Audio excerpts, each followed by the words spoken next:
The question is, do I have a God complex? Dr. Kessler says yes.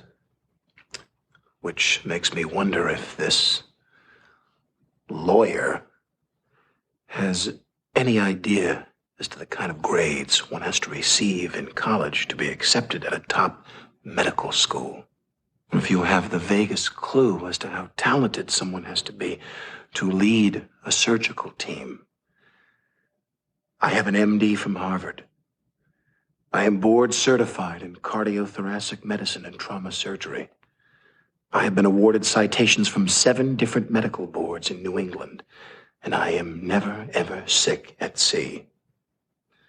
So I ask you, when someone goes into that chapel and they fall on their knees and they pray to God that their wife doesn't miscarry, or that their daughter doesn't bleed to death, or that their mother doesn't suffer acute neural trauma from post-operative shock, who do you think they're praying to? Now, you go ahead and read your Bible, Dennis, and you go to your church, and with any luck you might win the annual raffle. But if you're looking for God, he was in operating room number 2 on November 17th, and he doesn't like to be second-guessed. You ask me if I have a God complex? Let me tell you something. I am God. I am from beyond. Listen, and all you desire will be yours. Welcome to Spider-Dan and the Secret Balls. Prepare for Prattle.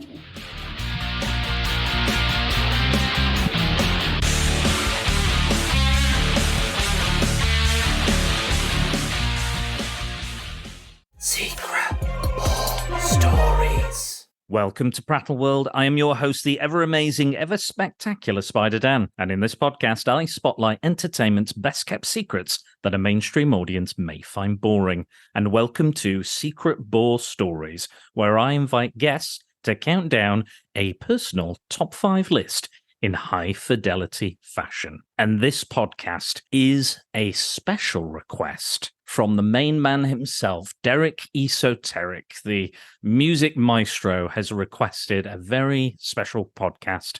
And I've got a very special guest returning. The main inspiration for Derek's music, as we know, has been the most popular podcast I've had this year, funnily enough, with the guest that is joining me today. And it is everyone's favorite milkman. It's Maff, and he's back to list a top 5, and I've got a top 5 too, and many other people have a top 5 after asking this question that I'm going to have to read out all these comments, so many. I really appreciate all the comments, don't get me wrong, but there's a lot this week, so maybe next time I might have to start saying, guys, I love all your comments, but I'm not going to use all of them. But Maff, welcome back to another podcast and to Prattle World. How are you doing? Not too bad. Thank you very much for having me back.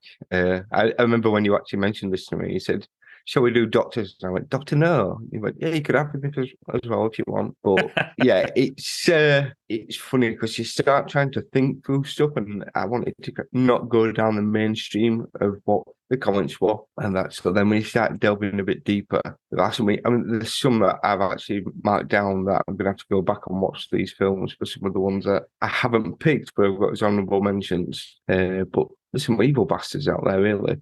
There is. Did you know, Maff, that, again, I've not mentioned it, but we are listing, if you've not looked at the title, you've not looked at the social media, you won't know that we're covering the top 5 worst fictional medical professionals. And this has been requested by Derek. He's like, get the doctors, get all the nurses. And there's only one person I want to play doctors and nurses with, Maff, and it's definitely you. We're going to get 10cc stat of top 5 terrible medical people, healthcare professionals. We love the NHS. But, Maff, serious note, did you know that the healthcare or medical profession is where the most serial killers come from directly, and also has the highest rate of murder in any given profession? That explains my list. To be fair.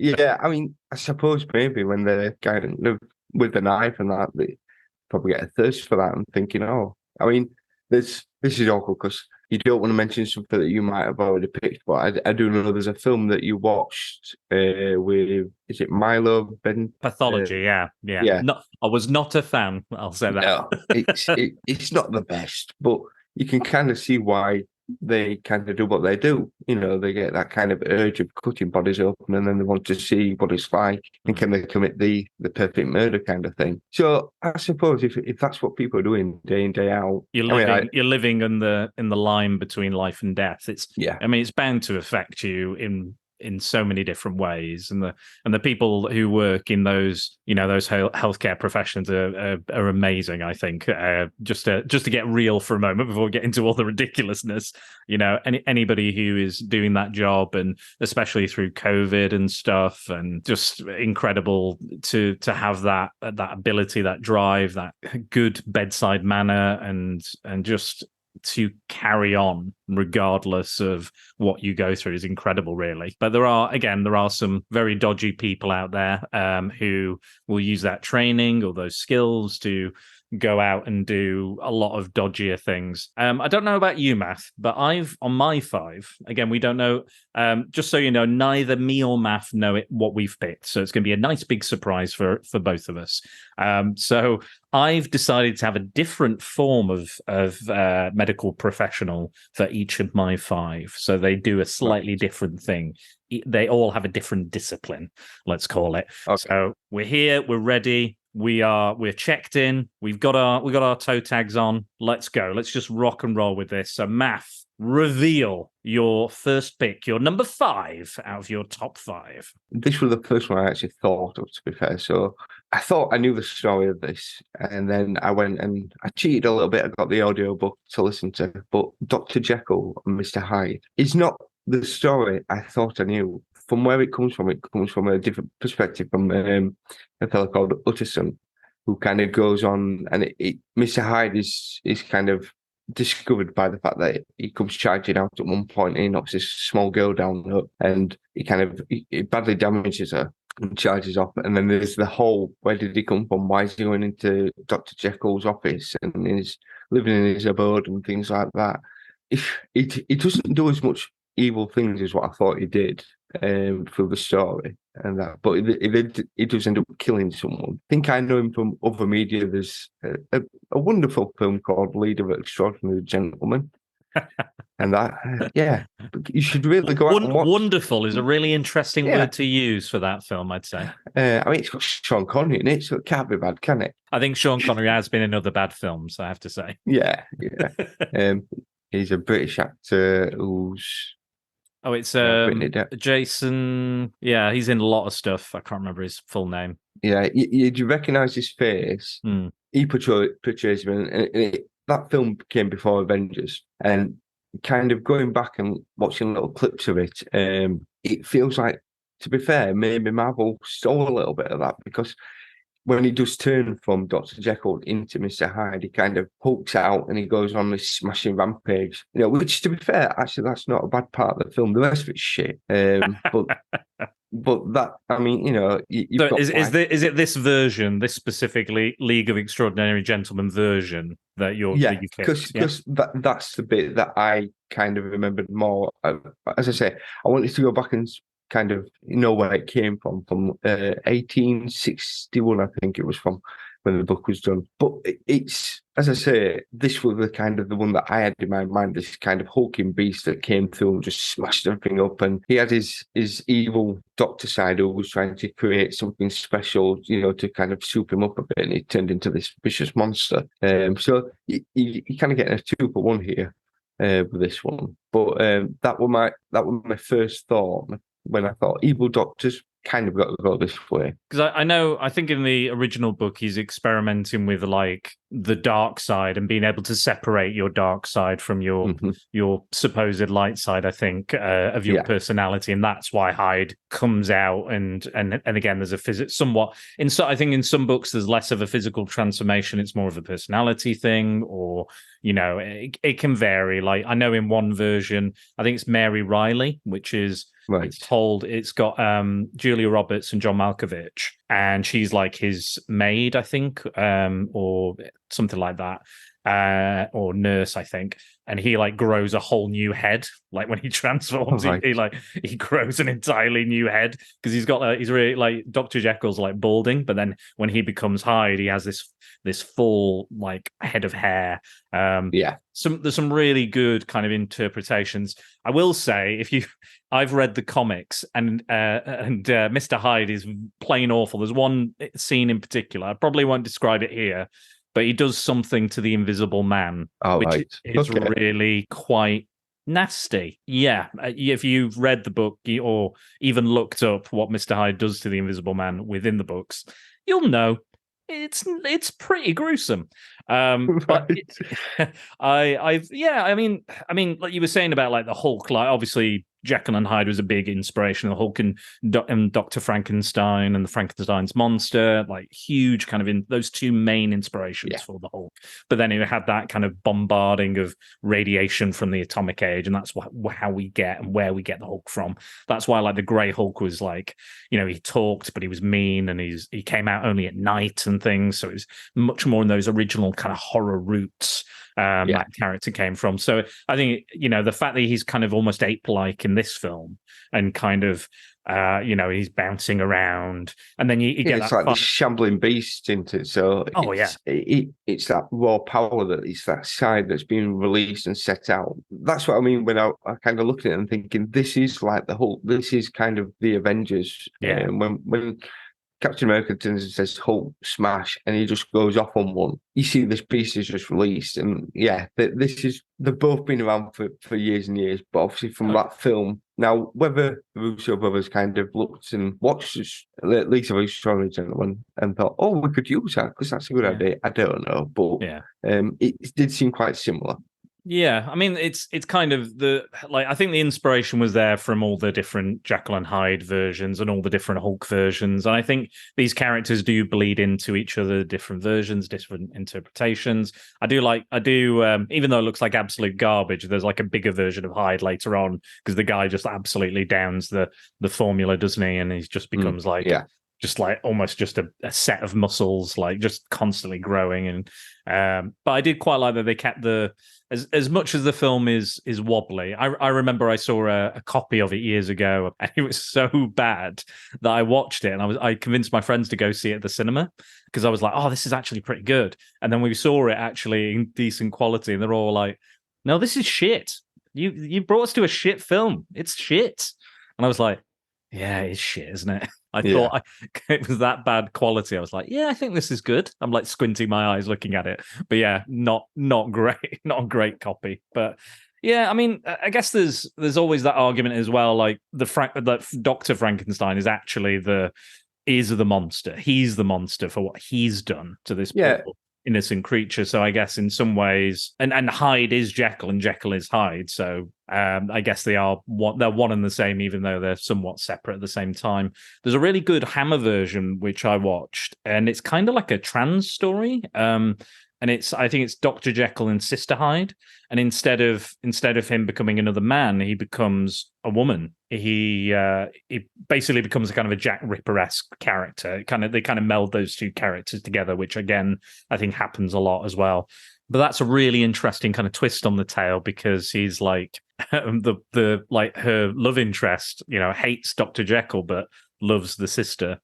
Hyde. So yeah, I would definitely check that one out. That's a really unique take, and I think there's a few more. I definitely did look at some Jekyll and Hyde stuff for the research, but yeah, I mean, again, not a bad choice. I think it's definitely a different take. Again, I wouldn't recommend the film, but I think there's definitely something interesting there.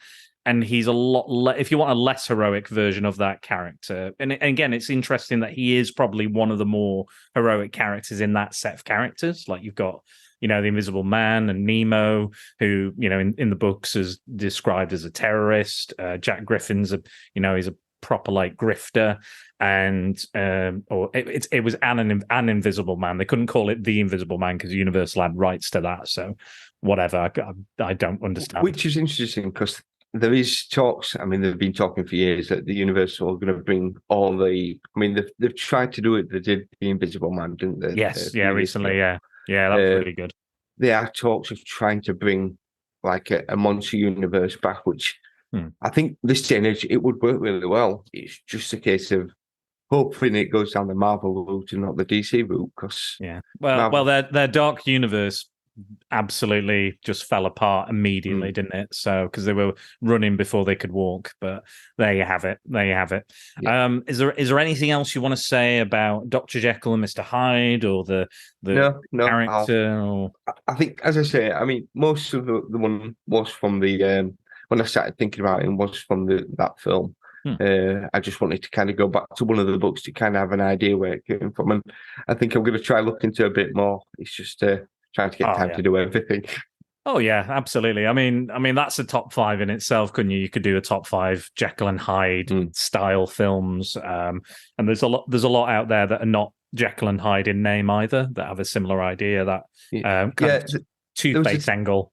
There was a TV show that Amanda used to watch. I think it only did a season, called Do No Harm, which was he was a medical professional, and it turned out on a night time he'd go to sleep and his alter ego would wake up. But then it was a bit of a twist that they were twins at birth, but they could only save one. But then somehow the mixed personalities, and he was basically a really good surgeon, a really good guy, and on a night time he'd turn into a proper dick and he'd just be going around killing people and doing stuff like that. So that's the technical term. When you kill people, you're a proper dick. You're not the first person you asked to come out for dinner, are you, really? No, I guess not. Well, I guess not. It depends. There is a doctor further down the line that may get mentioned. Fair point. Right. Well, I'll move on to my first choice. So again, I said I was going to pick a different discipline for the doctor or health professional, nurse, whatever you. So I'm going to go to the world of Marvel Comics, which we've already kind of talked about already. And I am going to mention the Hulk as well. Surprise, surprise. I'm going with Dr. Carla Sofan, who is Moonstone, and she's from the Thunderbolts comic books, among others. And she's a psychiatrist. So she was a child of a butler and a maid who lived in a Hollywood mansion run by this big producer, and she befriended this young girl. She didn't particularly like the young girl, but she enjoyed the trappings of wealth and everything. So she manipulated the little girl into thinking she was her friend. And then the father, the butler, died, and the maid lost her job. So her mum lost her job. Her dad had died. Mum lost her job. And then her mum was working like 3 or 4 jobs just to put Carla through university, through college. And she said, I am never, ever going to be like my mum. I'm never going to put somebody else's needs before my own. So instantly she said, I'm going to be a psychiatrist. So she wanted to help people. Of course not. No, she wanted to manipulate them and use them. And sooner rather than later, she was like, yeah, I don't like this. I don't like my patients. So she became really resentful of them. And the fact that her monetary, her income was based on helping people. She hated this. So she started manipulating them, causing them to harm themselves, or would make phone calls to their like cheating husbands, and or make the jealous wife anxiety ridden, and then they'd come back for more sessions. But at her lowest, she would actually make her patients kill themselves in front of her to get her jollies. Not a good psychiatrist, really. So she found employment soon after, because again, psychiatry wasn't really working out for her. She was hired by a criminal called Dr. Faustus, who is a villain of Captain America, and he does the same thing. So he tries to cause superheroes to kill themselves. So she was like his apprentice. He unfortunately got captured when Captain America defeated him. Now, at this point, she's like, on her own. She's a criminal. She's a wanted woman. She finds another former Captain America villain who'd been locked up, and she becomes his psychiatrist. Now, he's a character called Moonstone, the original first Moonstone. I think he's called like Lloyd Brock or something. And what she does is she convinces him to reject the source of his power, which is the Moonstone, which is this ancient Kree kind of alien technology. He goes absolutely insane. She causes him to go insane, rejects this stone, and then she absorbs it into herself. And it gives her powers not unlike Captain Marvel or Ms. Marvel, Carol Danvers. So she can fly, she has super strength, reflexes, speed, stamina, all the good stuff. She can shoot lasers, blinding flashes, she can fly, she can heal, all the great stuff. And she uses this to single-handedly take on the Hulk herself. Not long after that, she was recruited into the Masters of Evil by Baron Zemo. And she is a master manipulator of a character. She's always using people like chess pieces. What can she get out of any given situation? What can she do to be on top, or to undermine Zemo, or to find the crux of the situation where she'll have the most power in any given situation? She'll use a body, she'll use sex, she'll use her looks, even without these incredible powers. Like, these are, like, again, can take on the Hulk, can give the Hulk a run for his money. She is still like top level intellect. And again, she did betray Zemo, big surprise, but Zemo again hired her. Didn't learn his lesson, old Zemo. He hired her again to impersonate new heroes after the Fantastic Four and the Avengers and the not the X-Men, no, just the Fantastic Four and the Avengers had died and the Hulk had disappeared partially, to kind of pretend to be heroes and to steal kind of information from S.H.I.E.L.D. and use it to take over the world. But halfway through this, all these villains who were pretending to be heroes kind of liked being heroes. So they betrayed Zemo, and then they were on the run. And Carla Sofan never really kind of became a nice person, but she did soften a little bit. So she became a little bit nicer as time went on. But there was a particular fight that they had with Graviton, who is a character who can control gravity. So one of the fundamental forces of the universe. And they were losing because he is one of the most powerful characters in the Marvel universe. And what she did is she psychoanalyzed him into giving up and running away. So even though they have an incredible power level as a team, they couldn't beat him. It only took Carla to say a few words about him not being driven or not having any idea of who he was or what he could do, his potential that he had. And he's like, yeah, you know what? You're right. I'm gonna go find myself. And then he just flew away and they win. So that is Carla Sofan Moonstone from Marvel Comics. One of my favorite characters, great character just to read and to hear her inner dialogue and stuff. Wonderful. I'm not sure how familiar you are with her, Maff. I am aware of her. I know. As soon as you mentioned her, I thought, oh yeah, she's got the red and black suit with the. She's very similar to the Miss Marvel kind of look. Yeah, she actually was for a while. She was Ms. Marvel, so she took over as Ms. Marvel during Dark Reign. The Dark Avengers, yeah. Yes, absolutely, Dark Avengers. Bullseye. Yeah, Bullseye was Hawkeye. Yeah. Venom became Spider-Man. Yeah. There was Red Hulk was the Green Hulk, and all sorts of weird stuff. Yeah. Yeah. But yeah, as soon as you mentioned it, I thought, yes, I do. Yes, it's one that I do know. That's good. That's good. It's not that obscure. Not that obscure. Yeah, I didn't realize she was. I mean, hearing all that, you kind of think this is a Marvel comic.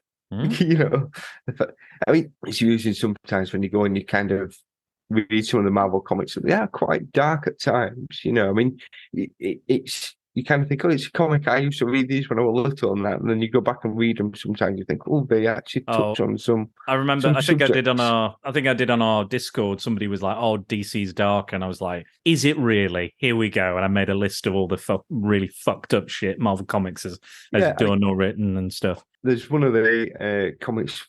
I mean, I'm a big Spider-Man fan, and there was one when Spider-Man he goes as Peter Parker to the Kingpin, and he beats him to the inch of his life. Oh yeah, that's a good one. Back in Black, yeah, and he says, I'm not here as Spider-Man or anything else. I'm here as Peter Parker, and I think the Kingpin killed. Yeah, he'd organised a sniper to shoot Mary Jane, but instead of shooting Mary Jane, he shot Aunt May.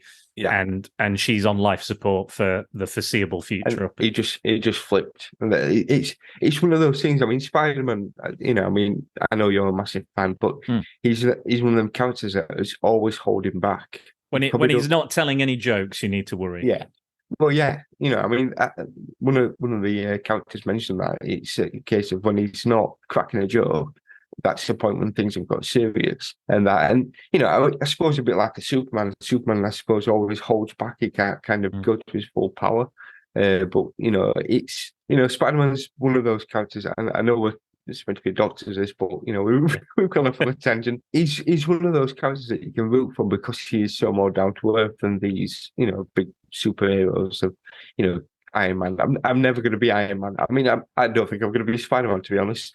Not with my back anyway. And which I actually have. I have a recommendation from my chiropractor of someone he picked as well. So that'll come further down the line. Okay, we'll save that for later. We've got a lot to get through. Was there anything else you wanted to say about Moonstone? I think I've covered her in full. No, I think I knew of her.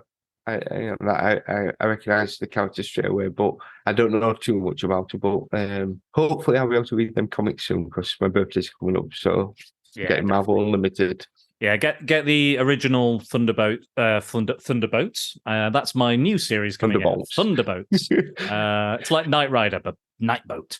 No, the original Thunderbolts by Kurt Busiek and Mark Bagley. Mark Bagley does a lot of Spider-Man kind of artwork and stuff. You'll see him have drawn Spider-Man a million times. But yeah, really good stuff. And again, it's not like I know in this new film they've got coming out, they're kind of positioning them as like, oh, they're villains and they're going to go on a Suicide Squad mission. Like they're not. The original idea for the Thunderbolts was not that they were the Suicide Squad, but unfortunately, it's kind of become that over time. Unfortunately, but initially, when they were pretending to be heroes, because even in the marketing for that comic, they didn't reveal because everyone thought they were going to be new superheroes. Like the marketing said, we've got new superhero team, new comic coming out. These are the new heroes. Here's their new names. This is their costumes. This is what they look like. And then you didn't learn until the end of that first issue that they were actually the masters of evil. Like that you can't do that now with the way the internet works and all the news is instant.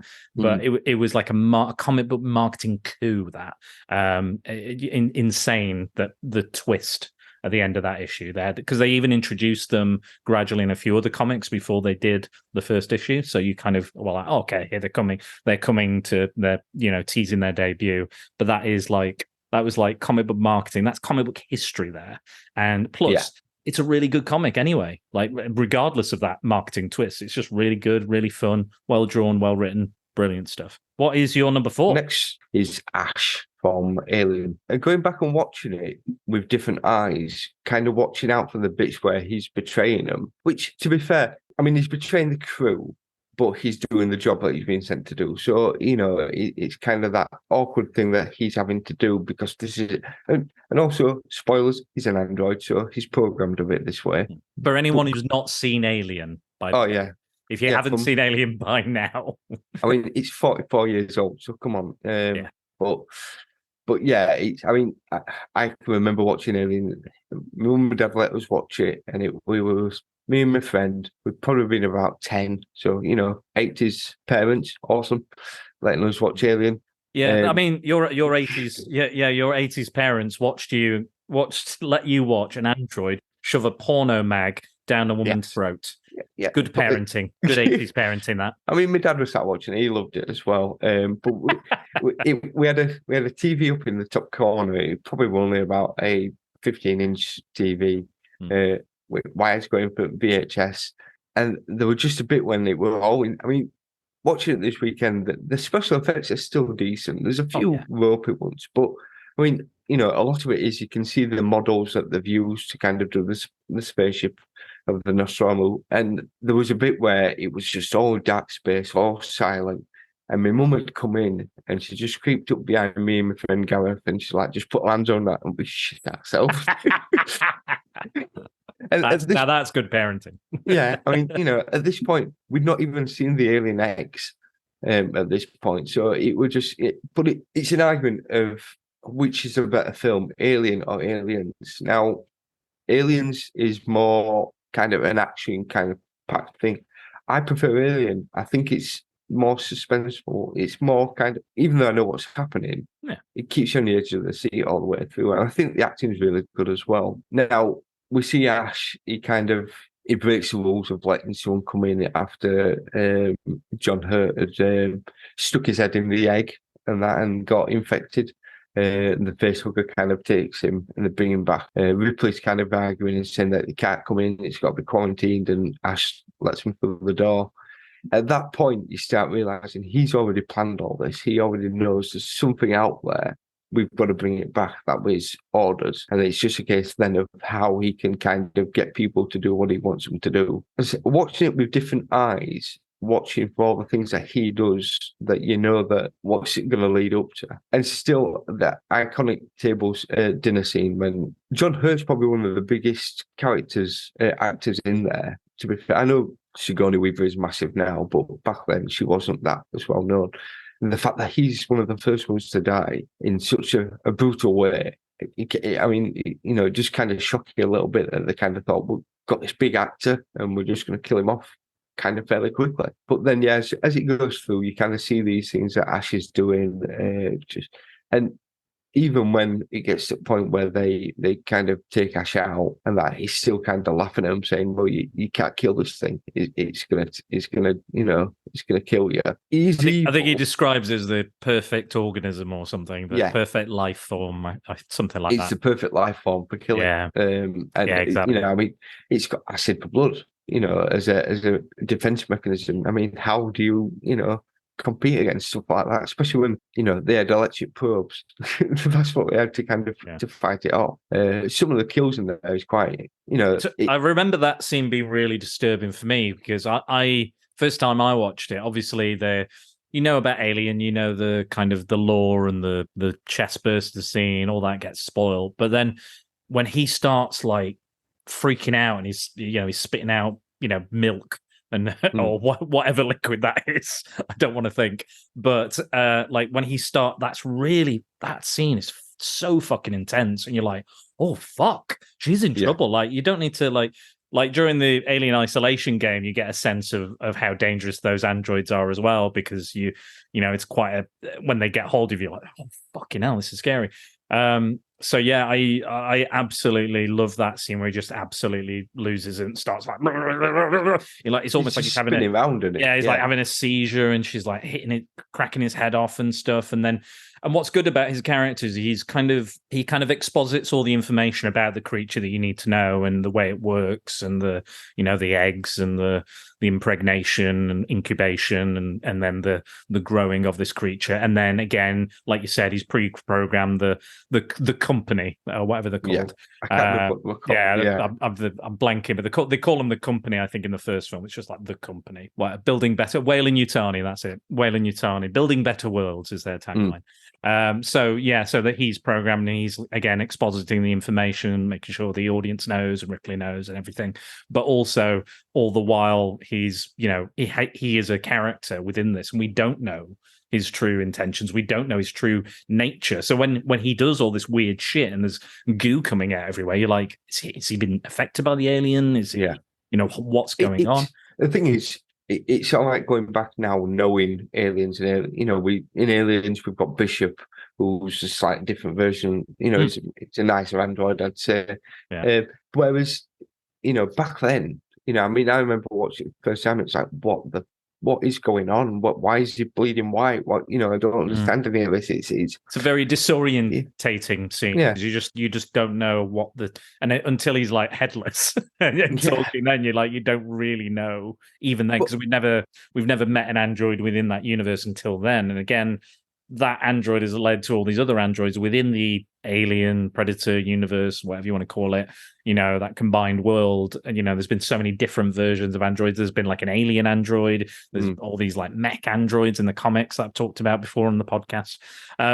This is not the first time I think Ash has come up in a top 5 either, Maff. Right. I'm pretty sure when we did our top 5 robots, good and bad robots, that Andy picked Ash. I'm pretty sure. Like I'm 98% sure he had Ash on his list, because it was just. I'll be high-fiving you, Andy. Then. Yeah, he's right. I'm probably saying the exact same shit I said on that podcast right now.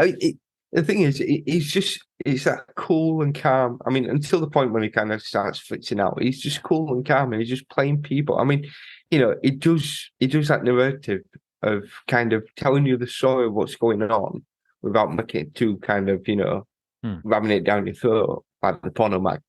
And that, but it's I mean, I'm glad we did this because I'm glad I went back and watched it this weekend because I'd forgotten. I wouldn't. I literally didn't even think of him. I didn't because I've been looking at like proper medical stuff. So it's like a modern medical, or a horror medical idea. But yeah, I didn't go that far out there thinking of that. So I think that was an excellent choice, actually. Right. Oh, you're gonna love one of mine that's coming up, man. Oh.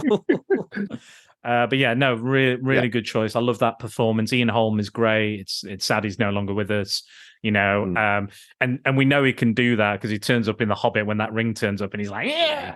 And like that's a proper decent jump. Like I've not seen The Lord of the Rings since I saw it at the cinema. Right. But I still remember that moment going, oh fucking hell. Like he can really turn on the freaky killer vibe really, really well. Like, he seems harmless at first, but then he's like, yeah. But yeah, no, excellent pick. I think a lot of people will agree with that. And again, not even human either. So no, that's an interesting pick. No, I thought that was pretty good actually. Yeah.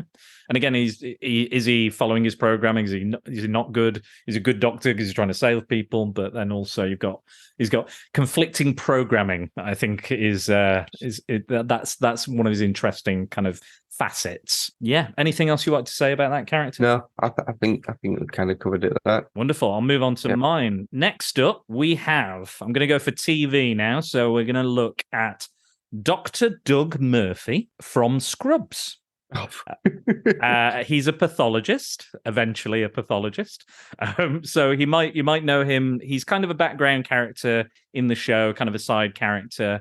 He was known as Nervous Guy as well early on because he was not very good at his job. So he was clumsy, forgetful. He's well-meaning, he's lovely, he's sweet, he's a nice guy, but he is very, very dangerous around living people to a point where Dr. Kelso is like, he has to kind of take him aside and like, you're murdering a lot of people. Like and he's like, oh, I've got to tell you, I need to go over this, I need to explain why I'm having so many issues. And he's like, yes, I know the answer. You're a bad doctor. That is the answer. You are not good at your job. So Dr. Cox even says he once noted that he thinks Doug has killed that many patients in the Sacred Heart Hospital, that he was starting to think that he might be a government operative coming and assassinating these patients. So he had so many different ways. It's not like this one mistake he kept making. Like he's killed countless patients throughout the hospital throughout the years in so many different ways. They got to a point where they're like, oh, they've pulled a Doug. Like they're just doing a Doug because he's murdered that many people. Now, to put this in real world statistics, I'm gonna quote an article here from, I think it's cracked.com. So here we go. So this article says, now it's true that almost every doctor has accidentally killed a patient.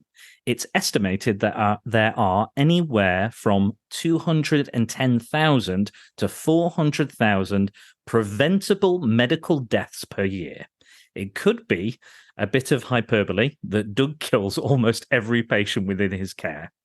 Doctors may see thousands of patients a year during their residency, if not many more, and can be responsible for up to 100 critically ill patients at any one time.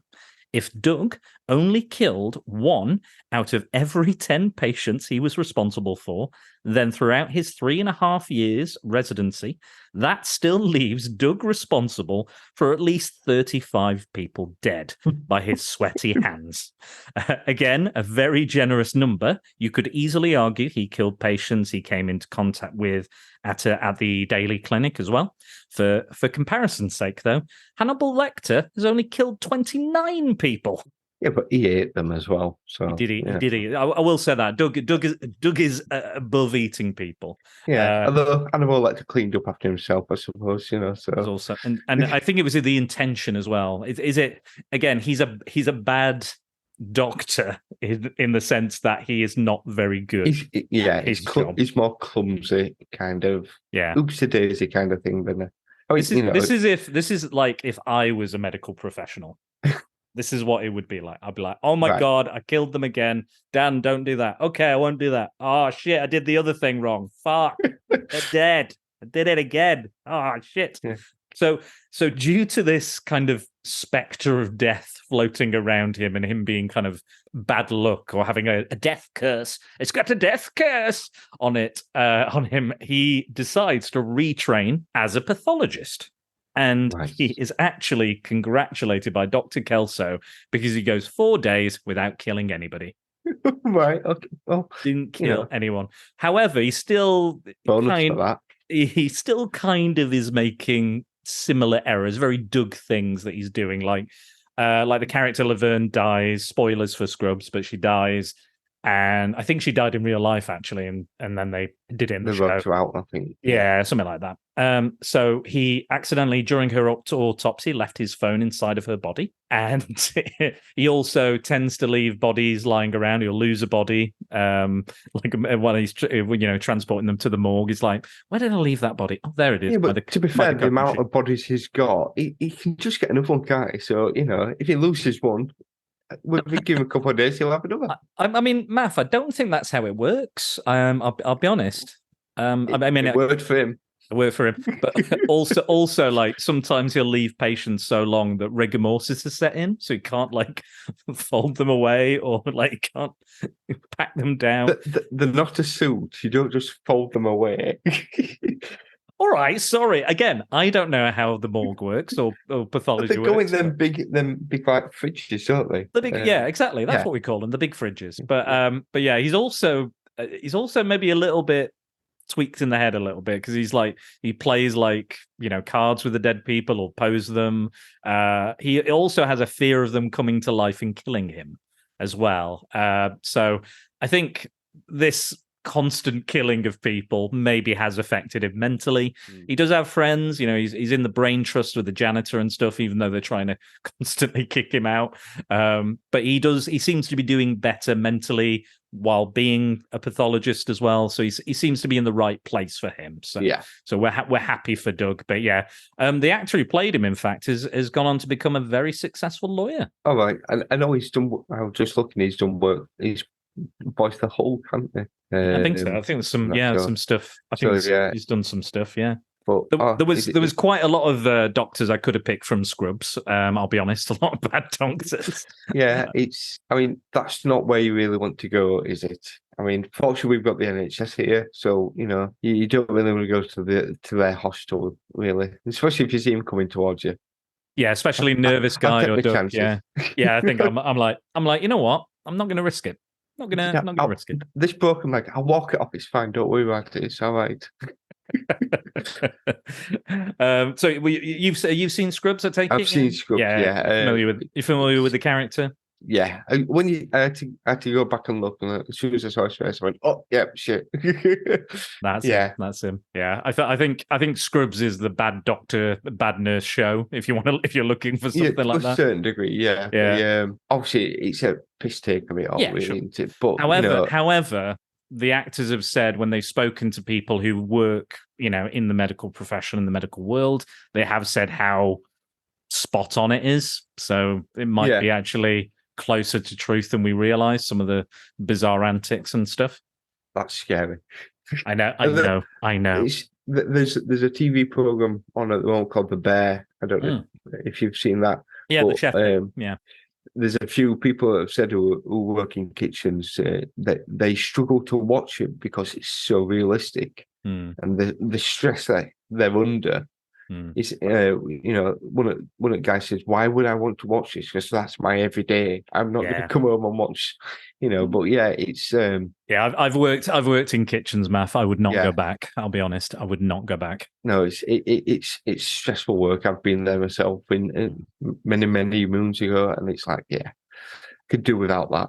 Never again. No, I'm fit to deliver milk. Yeah, that's it. I think if you're happy there, Maff, you stick where you are. Was there anything else you want to say about Doug, or are you happy to carry on? We can carry on. What's your next? This is your number 3, I believe. Number 3. Right, I'll go with it. I haven't really written much down about this because I think I probably know a fair bit. Dexter Morgan from the show Dexter. Okay. Now, this is one of the ones I thought, will you let me have this? Okay. He does have an MD, but he's the blood man. He's the guy that kind of comes on after murder, and he can see the hematologist or he's a hematologist, Yeah. and he's able to kind of piece back, what's happened in this crime scene, how the murder's gone on. But Dexter has a bit of a dark past, or a dark passenger, as they describe it in the show. He comes from his adopted dad finds him in kind of a shipping container full of blood. His mum got dismembered by a chainsaw, so that they kind of, the thing they always said was he was born of blood. As he was growing up, he started to get a fascination of dead things. He was killing, small animals. So his dad tried to train him to kind of do it, and they called it his dark passenger. I can remember when we first started watching it, I think we joined about season 4, which was one of the Trinity Killers. John, what's he called now? John Lithgow, is it that one? John Lithgow, that's it, yeah. He was the Trinity Killer. Spoilers, he was the Trinity Killer. But we loved it. I mean, especially seeing him in a completely different role to Harry and the Hendersons, it was weird. This guy from, looking after the Bigfoot jobs, and he's going around killing people. But we fell in love with him, which, is a weird one, because what he's doing is bad. He's killing, but he has a code. He only kills people that he seems that are doing the wrong thing, who society haven't been able to kind of put away. So he's technically a bad guy, but at the same point, you do kind of root for him throughout the entire series. Now, if you haven't watched Dexter, I would recommend people go and watch it. I would say when you get to the final season and you get to the final episode, there's a part where he goes up on a boat. Without spoiling it too much, stop there, turn it off, don't watch anymore, because the next 10 minutes ruined the rest of the season, I think. Wow. I've watched certain seasons because my friend was watching them when we lived together, so I just watched them. I did really enjoy some of them. I think there was the one with Colin Hanks as well, like that. Yes, that season was really good, and the one with John Lithgow was really good as well. I remember those specifically, but there's a lot of humor to that show as well, and I need like a drama to be quite funny as well. So I quite like the dark humor and the black comedy of it all. That's something I really dug, and I dug he's kind of disassociated. He doesn't he doesn't have any. He's like a sociopath or a psychopath. He doesn't have, like, even though he has relationships, and I think he gets married and has girlfriends. It's all just that acts for him, though. It's just to kind of play off who he does want to be. Yeah. But he just doesn't have that bit. I mean, there's a season with Johnny Lee Miller, who's this. He's like a like a politician, like a politician who's a rapist or something. He's one of these that are kind of, to better yourself, and that, it's take it now kind of thing. Seize the moment, but he's a complete utter, arse, and that he's just going around with it. And it's amusing the fact that he keeps bumping into all these different serial killers, and then trying to get the better of them while being a serial killer. Which means, one of the things is that they kind of attract each other, so that's why they all end up kind of coming together. But yeah, I love the TV show. They did do another season. I only got halfway through it. It was when they came back, they'd moved him. He's up in kind of Canada or something like Alaska, right. I think. Yeah. And that to kind of play off how they finished it. But he does have an MD. I did look. I did. And that. So I did think he's a hematologist. We discussed it. I will allow it. Right. Again, another choice I wouldn't have thought of, actually. So I thought that's a really good shout. Yeah, I love that show. I think the acting's good. The writing was really good. The way they play the psychology of it, I think the psychology is really sharp, and the way they use it and display it, and the way he operates, the way he acts around certain people, the way he's more comfortable when he's murdering, and he's more awkward when he's just talking to people. That his relationship with his sister is really interesting as well, and his dad, those flashbacks with his dad. There's so many layers to that show as well. Like, I'm not a big TV guy, but I have to say that was one of the better, like, certain seasons and certain arcs were really, really strong. they're not all brilliant. I No, mean, sure. the first season's so. I think when we came in on season 4, I think it was. I think that's where it really did kind of. If we'd have seen probably season 1, we may not have been as big of fans, but it kind of did capture us from there. And yeah, I think some of the acting in there is really good. And again, you're seeing people playing slightly different roles than what you're probably used to. So yeah, Amazing choice. So brilliant. I'll crack on with mine. So this next one is a film from 2016. So this is Dr. Richard Powell from The Void, 2016. So if you have ever wanted to see a modern John Carpenter Lovecraft movie, The Void 2016 is exactly what I would expect from that. You've got bizarre, otherworldly creatures and landscapes and fucked up imagery and messed up kind of hallucinogenic kind of scenes and cinematography. You've got cults, you've got undead, you've got the most fucked up monsters you've ever seen in a film. It's low budget, it's practical effects, it's fucked up death, sex cults, all of the good stuff, all the stuff I love. I'm well into all of this. All set around this one lone location. There's a few people, they're trapped inside this hospital. It's surrounded by these cult members. The nurses are harming each other and cutting each other up and themselves and injuring people. People are becoming the incubators for demons and, weird creatures and tentacles and all sorts of weird, gross, fucking brilliant stuff is happening. So if you're a fan of like In the Mouth of Madness, Prince of Darkness, The Thing, any of those kind of Lovecraftian stuff, Reanimator, any of that From Beyond, all that sort of shit, if you're into that, this is the film you should see because it's got, again, practical effects, good story. It doesn't outstay its welcome. It's like 80 plus minutes, whatever it is, 89 minutes or something. It's really, really cool. So it starts off with a character called Daniel Cart, who's a police officer. It's a Canadian low-budget film, so it's a kind of a Canucksploitation film. And it basically involves him finding this guy by the road and takes him to this hospital for medical attention. And then basically all hell breaks loose. They can't escape the hospital because there's guys out there with knives in these cult robes. There's other people running in with guns and firing them off. There's a pregnant woman. There's all sorts of shit going on. Just all hell is breaking loose. Daniel's having seizures and he's seeing glimpses of this other world and what could possibly happen. So slight spoilers for the film. I'm not going to spoil it all, but we learn after the doctor is killed by this guy who's injured, we learn that the injured guys come from this area where the cults have been kind of changing people's bodies in this blood sex orgy and turning them into these fucking undead, slightly living, slightly dead freaks with parts missing. There's within this hospital, there's walls unfolding, like the thin veil between realities is falling and revealing new areas of this hospital.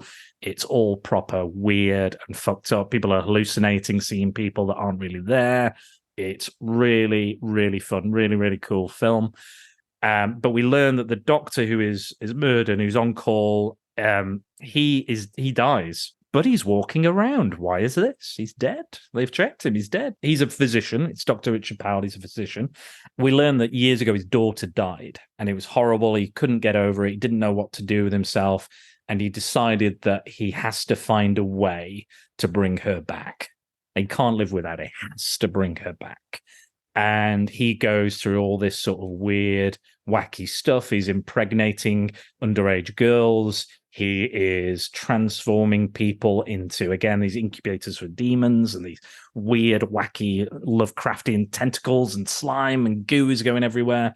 Because he's died, he's begun a transformation into something beyond life, beyond death, beyond the flesh. Something more. He realizes that his whole life has been fighting, trying to stop death. But now he's realized he has to accept it to become something more in order to bring his daughter back.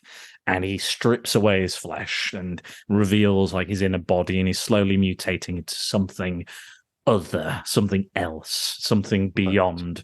and he's trying to attempt to open this portal between these realms, this Lovecraftian realm, this cosmic horror that awaits.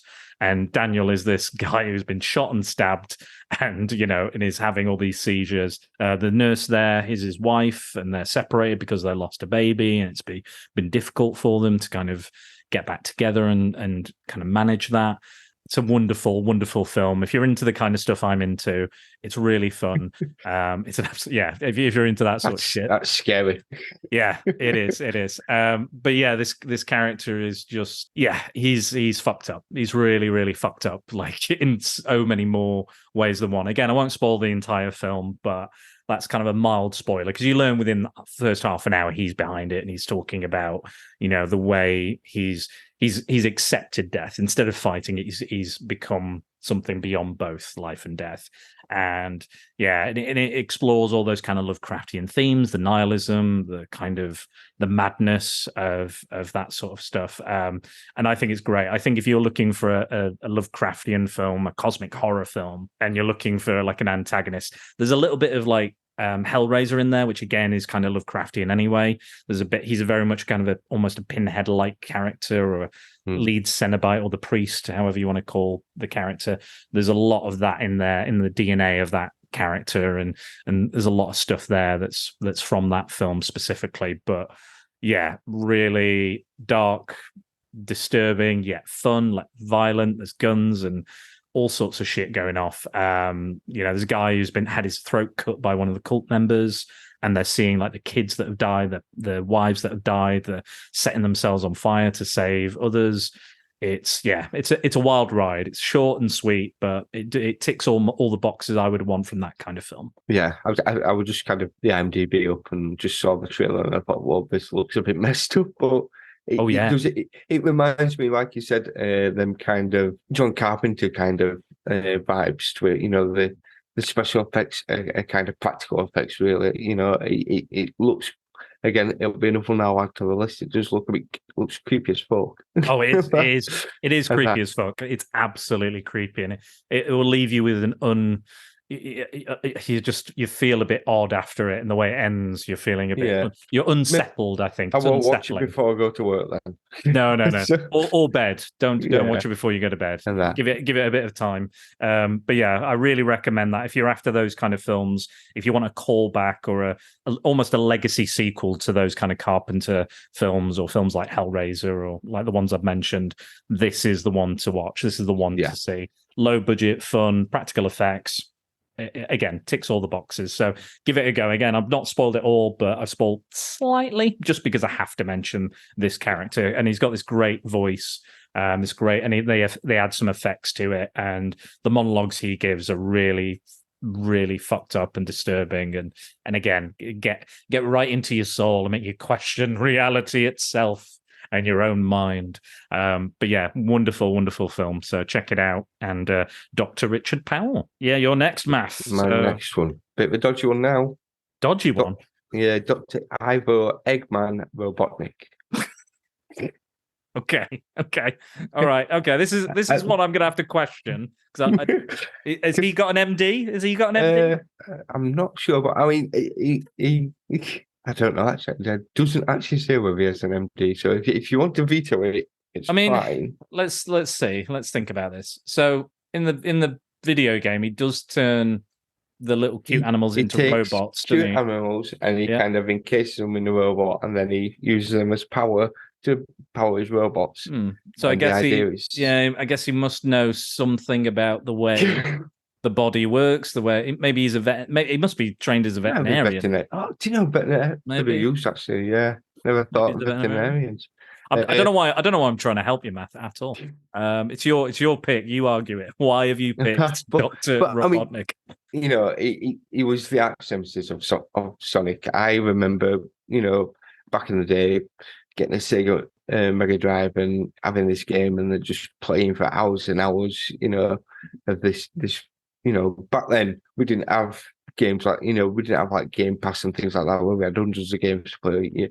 You bought one game and that would last you for 6 months because you couldn't afford to get another one and that. But yeah, you spent your time as obviously Sonic trying to defeat this guy and stop him getting the Chaos Emeralds, because the idea was he was going to have the superpower to be able to kind of charge and take over the world and take over everything else. When I was looking through, I kind of thought, now I did actually use him in the evil villains that I did with Tony. Draft, yeah, you did on the draft. I'll leave the link in the show notes. It's a Comics in Motion podcast you did. It was just, again, when you start going over things, certain ones kind of come back to you. Wait, he's a doctor. He's got the name Doctor, surely. Obviously. I vetoed, like Mike of Genuine Chit Chat was like, oh yeah, Seth Brundle from The Fly, and I went, no, can't have it. It's a physicist. It's not a medical doctor. And then I looked into it and I was like, no, there are medical physicists. So I kind of, I kind of let Mike have that one, but. Like that is like, this is a stretch. Dr. Robotnik is a medical doctor, like a medical professional. I think you're reaching. You are reaching. He must know certain things to be able to take these cute little bunnies and harness their power and know their biological power, whatever that is. I don't know. If not, I'm gonna have to really go for a different one that I've got on my backups and that. Right. Okay. He's actually better known, to be fair. But it's a big pivot. I'm gonna veto. If you've got backups, I'm gonna veto Dr. Robotnik. Okay. All right, you can't have Dr. Robotnik because that is a doctor of different things than medicine, I believe. So what's your reply? I don't do this often, Maff, but I think you're pushing it. I think you're pushing me there. Okay, what about Annie Wilkes? Oh, excellent chat. Yes, Annie Wilkes. Right. Yes, from Misery. From Misery. I mean, it's legendary. I mean, the book's brilliant, but the film. I mean, throughout it, she's just a creepy fucking shit, and that I mean, she just set it all up just to kind of capture him, to kind of get him to do this book, to kind of to mother him and that. But it's brilliant. Them bits when he's trying to escape, and then she, the main scene where she hobbles him. Even now, even going back, and I mean, I was watching little clips of it, and it's like, oof, it just gives you shivers. A horrible thing. I mean, it is a thing they used to do. They used to do it to slaves, so that they wouldn't be able to run away. Jesus. And that it's a horrible thing. It was silly things like that. I mean, she noticed that he was getting away just by, I think one of the times he knocked over some of her penguins. And he put them back on, but he didn't put them quite in the right place. And then she obviously comes back and she's like, well, can't have you running away anymore. I think she'd already dropped the typewriter on his legs at this point. I think he goes for the book signings. And then when he's coming home, when he's leaving, someone had tampered with his brakes. He ends up crashing. But then she finds him and kind of, he's blocking his legs, but she's nursing him back to health. But then she's kind of taking this advantage of, he's a famous writer. I can get him to kind of, write me a story and read through my stuff and things. And she just gets creepier and creepier. And then it just comes to that point where, she realizes he's been able to get away. He's been able to move around the house. So she hobbles him, and it's one of them scenes that it's like the meal scene in Alien. It just even though you know what's going to come, and that it's so hitting on the screen and that, and it creeps me out completely. She scared the hell out of me. Even nowadays, when you see pictures of her, you still kind of she might put in nice roles in films, but she's in Titanic. She's I think Kathy Bates is like underrated. I think as an actor. There's another Stephen King film she did that I listed in my top 5 Stephen King adaptations podcast. Claire. Is it Dolores Claiborne? Dolores Claiborne. Yes, that's a really good film. Go check that out if you want to see a really good two. Like, it's her and Jennifer Jason Leigh, and they are two absolute powerhouses. It's a bit hard going. The subject matter is really hard going, but it's definitely worth checking out. I mean, it's an Oscar-winning performance, Maff, so I can't really argue with this, can I? I can't veto this one. I think the Oscars as a real feels like horror is a dirty word in the awards kind of circle. Like, they don't tend to go, oh, look at this really good horror film. Like, this was a really good performance, or this was really good writing, or this was, it's very rare you will see an out-and-out horror film in something like that. But even the Academy had to go, this fucking performance. Yeah. Like, they went, and she won because they were like, we can't really argue. But I think at the time they're like, oh, it's a thriller. Oh, it's this. Oh, it's that. You know, nowadays that people use the term elevated horror, which I fucking hate. I can't stand that because there's a snobbery to it, which I don't fucking like. So horror is horror, no matter good or there's bad horror, there's good horror, there's really fucking good horror. But elevated horror is a bullshit word, bullshit phrase. I hate it. But the Academy probably came up with that fucking phrase because they're like, ooh, yeah, it's actually good and it's got things to say. I'm like, yeah, a lot of horror films do. Are they particularly good? No. But yeah, I'm going on a rant, Maff, but please carry on. Sometimes that's why you watch the horrors, because you know they're going to be a bit shit. And that people always make them stupid mistakes of, let's split up, I'll be right back. Things like that. I mean, we were just laughing earlier on. We were watching the Planet, David Attenborough Planet thing that's on Netflix at the moment. I can't remember what it's called, but there were a bit where there was like a water buffalo and it wandered off on its own. And I said, well, he's probably got a red shirt on. He has. We know what's going to happen to him. It's the mistakes that, you know, in horror movies that they always seem to kind of do. And you think, well, you just, that's why you watch it. That's why you enjoy them. That's why you like these kind of things. Misery is a bit more of a psychological one. Oh, yeah. And that, you know, I mean... it's still a horror. I would call it a horror movie, though. It's a horror. Yeah. It's a psychological horror movie. I wouldn't, you know, elements of a thriller in there as well, but I'd say it is a horror movie.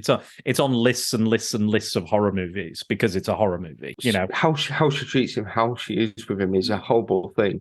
You know, it's not just the actual, like, the hobbling side of it, the psychological that she kind of does to him as well. You know, it would break most people. And that, I mean, the performances of it, you know, not just from her, but his name's slipping me now, who plays the writer. Oh, James Caan. James Caan. Yeah. And that, I mean, really he's fun. I mean, and again, it's only really two actors throughout the entire film. Pretty much, it's just focused so much on them. You know, it has to be a good story. It has to be good acting to be able to portray this to us. I kind of thought I might get vetoed for.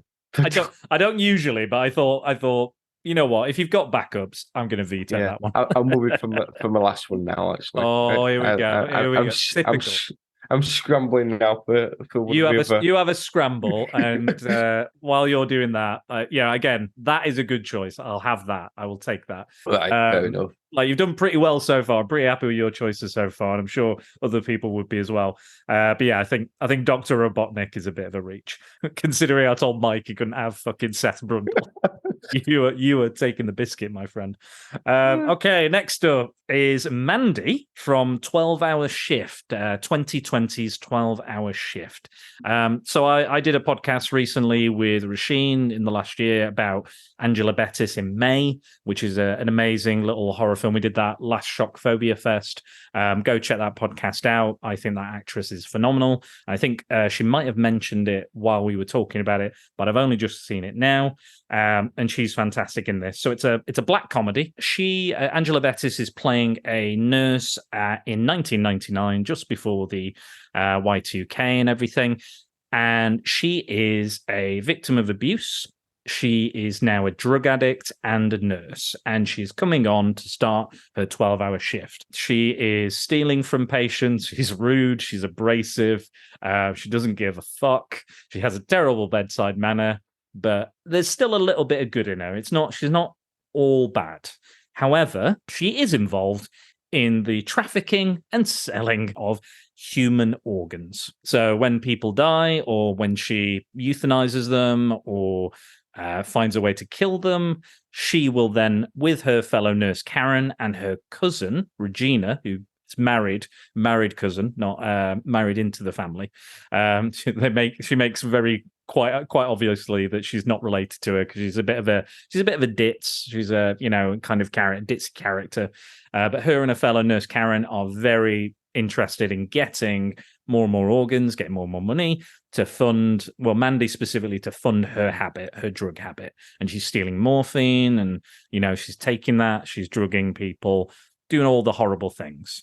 So what happens in the space of the movie is Regina, her ditzy cousin, is given a kidney by Mandy to give to the people, the employer of the human traffickers, the guy who runs the human trafficking, who is played by Mick Foley of wrestling fame, of Mankind, Cactus Jack, Doodle of fame, in a nice little cameo. It's got a few real good stars. David Arquette's in it, and his wife produced this film. Very low budget indie kind of thing. Female director, really really cool, fun. It's got a lot of humor to it. If you like black comedies, then this is a film I think you'd enjoy. It's great energy. There's great over the top characters and weird kooky stuff going on. All the while, there's this dark kind of theme of death and violence going on throughout. So what happens is Regina accidentally misplaces the kidney that she's given by Mandy. Mandy gets the money. She doesn't give a fuck. And Regina comes back and says, right, I need a kidney because Mick Foley's going to kill me if I don't get him a kidney.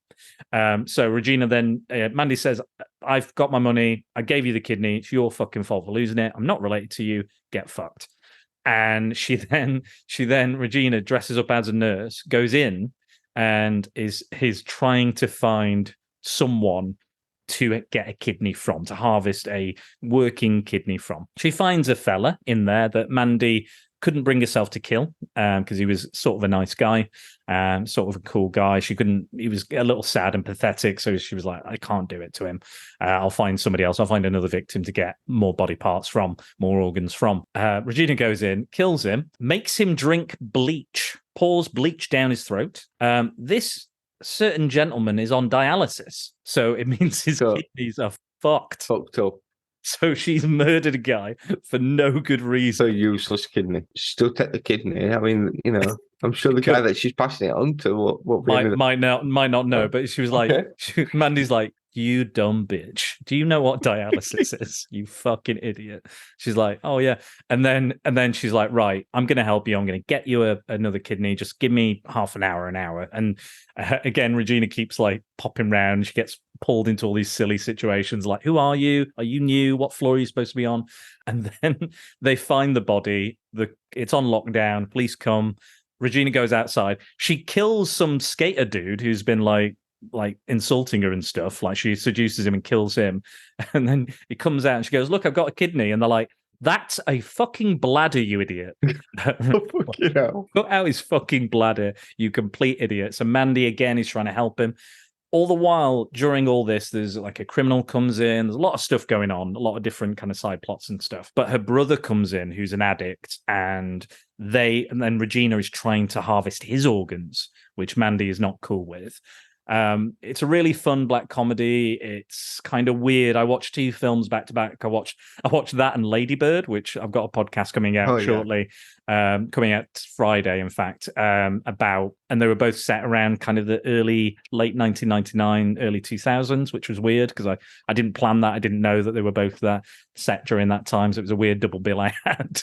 But I enjoyed both of those films, equally in different ways. But yeah, Mandy's not great. She'll stab, manipulate, flirt, drug, euthanize, punch, choke, do whatever she needs to do to get through this 12-hour shift. Have you seen this? Are you aware of it? I think I have actually. As you started talking through it, I'm thinking, it does sound like, I think I've seen it, probably one of those nights where you were flicking around the channels and it's like, oh, what's this? The pouring of the bleach down the guy's throat, that was actually based on a real, because it's set kind of in the South. I think it's set in Texas somewhere. Right. It's based on a real life Texan nurse who did that to someone on dialysis, like injected bleach into the tubes of the dialysis machine. We will kind of say again that most doctors and nurses are actually like this. They are normally looking at there's the rare specific these rare specific cases. Again, we love doctors and nurses and anybody else in the medical profession. Keep doing good jobs and you're all right by them. So it's kind of a black comedy. It's fun. Again, I don't want to spoil the whole thing, but it's a really fun time if you're looking for a kind of a black comedy with some not quite good nurses in.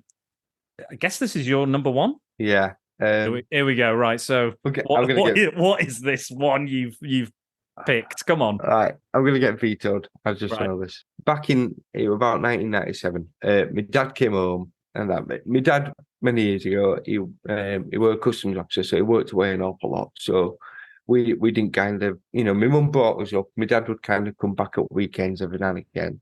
We moved around an awful lot with it. It got to the point where we were going to have to move again. My mum said, "That's it, no more." So he became a milkman. At that point, me and my dad started to get a bit of a relationship, and we got to kind of know each other a lot better. And he came home one day and he says, "I've got this game." He says, "I've heard it's good." He says, "It doesn't sound that brilliant, but we could have a play of it and see how it goes." And it was called Theme Hospital. We had our tea and we kind of went upstairs and we put computers on. And I can remember my mum coming back in and saying, "Look, you two, you need to turn that off now." It's like, "Oh, just another 5 more minutes." My mum had actually gone to bed. And it was then about 5, 6 o'clock in the morning. We've been playing that long.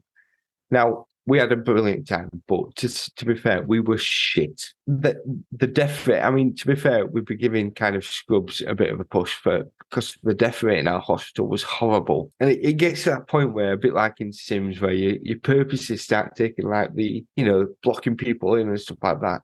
How we managed to kind of keep going the hospital as long as we did, I don't know. But it popped into my mind because it just made me kind of think of my dad and that, the fact that it came to a thing. We'd come to a weekend and we'd start playing Theme Hospital again and just, seeing how far we could actually get running this atrocious hospital that we did. And that, and my dad would always kind of put my name down there. So maybe thinking about it now, maybe it was so that he could say, well, it was him, not me, that was killing all everybody. He was Maff, malpractice Maff. That's what we'll call you. Yeah, that's kind of how it went. But yeah, I mean, it's, to be fair, one of these things I've looked back, I thought I might have to dig that game out and see if I can play that again. So in regards to this, it's getting vetoed. I know. So in regards to this fictional doctor, is it you or your dad to this fictional doctor? I think it's more me. Is it the characters within the game? Yeah, I think it was probably more. It was more me, the characters in the game. I mean, okay. I guess you were a fictional doctor because you're not a real doctor. Well, in a way, you were playing the part of the. We were playing the parts of the fictional doctors. We you had to manage them. You had to kind of pay them. You could choose how much you could pay them. How much sleep they could get, things like that. Really overwork. Just like the Tory government, then. You said that. But yeah, I mean, it's, to be fair, we probably might have made a better job of running the NHS than what's happening at the moment. To be fair, but I wouldn't put it past you. I wouldn't put it past. I mean, can it get much worse? Probably, it probably can. It used to come up and it'd say you've had complaints of how many deaths you've had this month, and you really need to improve on this. So then you try and make sure that you do a little bit better. Right. So that people you were the Doug Murphy of your own hospital. Very much so. You know what, Maff? I think I'm going to allow this one. Right. I'm going to allow this one because you were in. I guess it's kind of like a football game. You are like I think Pro Evo is the one where you have made up football players, don't you? It's not the one. The FIFA one is the official players, and I guess you're playing, or Football Manager. I guess you are playing the role of that. So you yourself are playing the role of a fictional manager or a fictional, the operator of a hospital, whatever the term is, whoever runs hospitals. Now, I'm going to allow this as well because I also have a personal connection to Theme Hospital. Oh, right. So, yeah, it's interesting you mention it. So, in Blackpool, I used to go to college. I did a performing arts course at Blackpool College or Blackpool the File College. It's the same college that John Sim went to, the actor John Sim from Life on Mars. Yeah. And he actually went to the college with my tutor.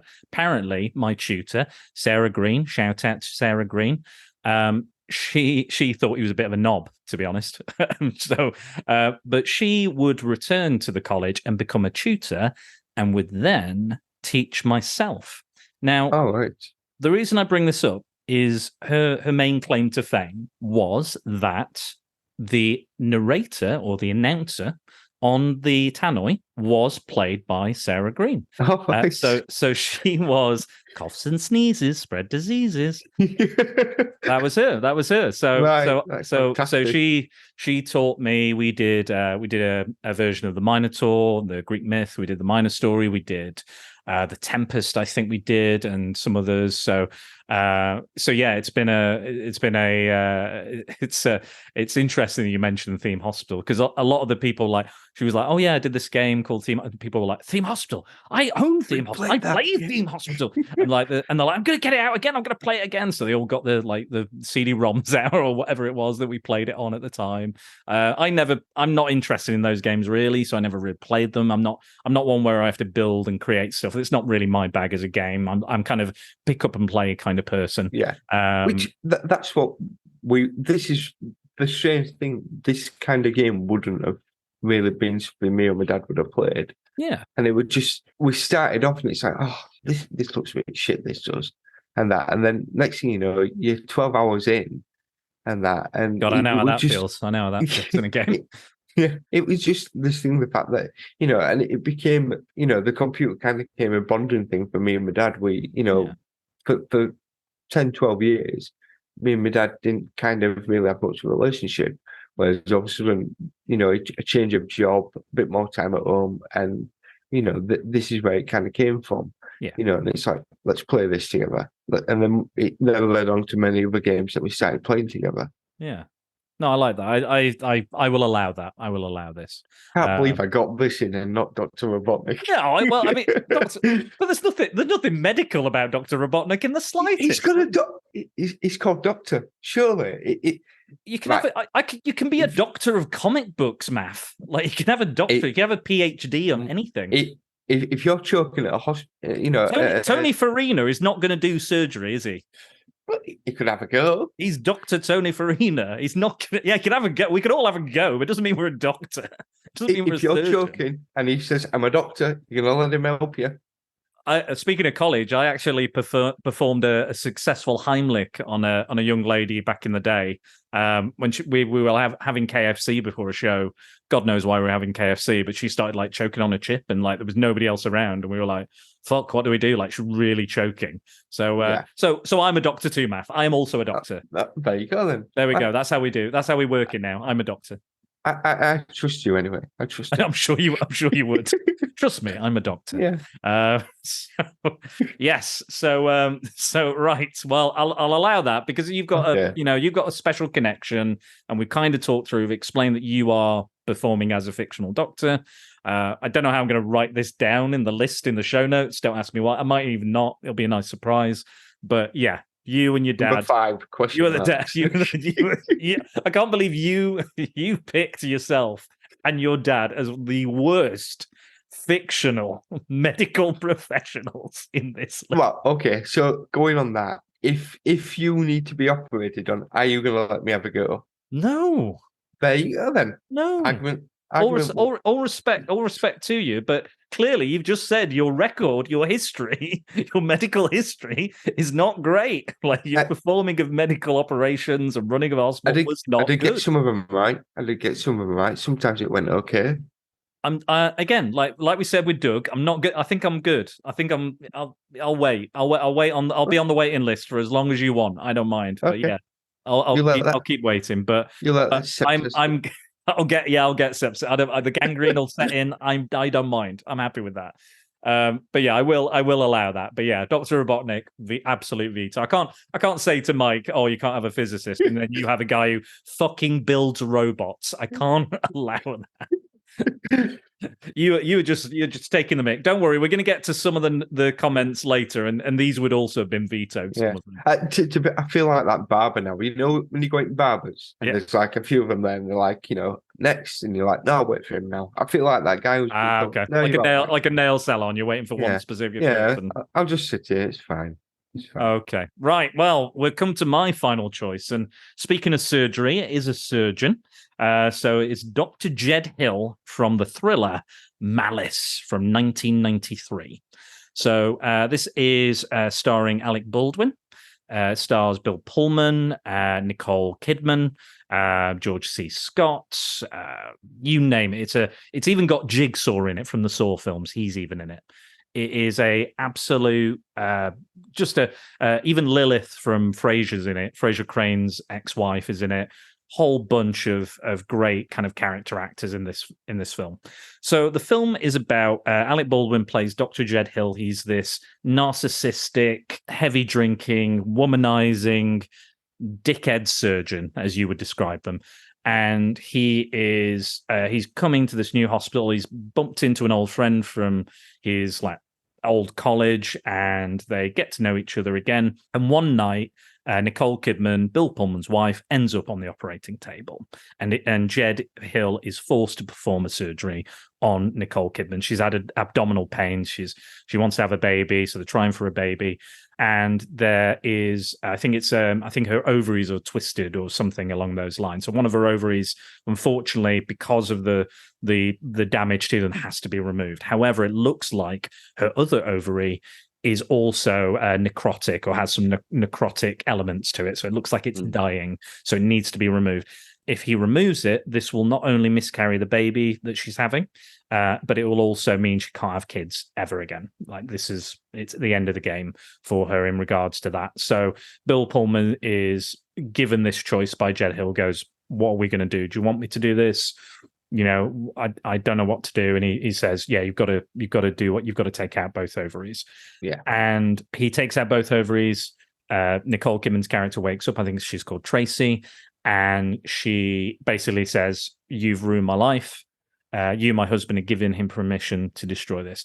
We find out that one of the ovaries was actually fine.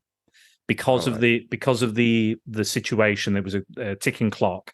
They could have had the ovary tested just to be sure, but there was not enough time, and they were going to potentially lose Tracy and the baby completely. So Jed Hill made a judgment call and removed both ovaries.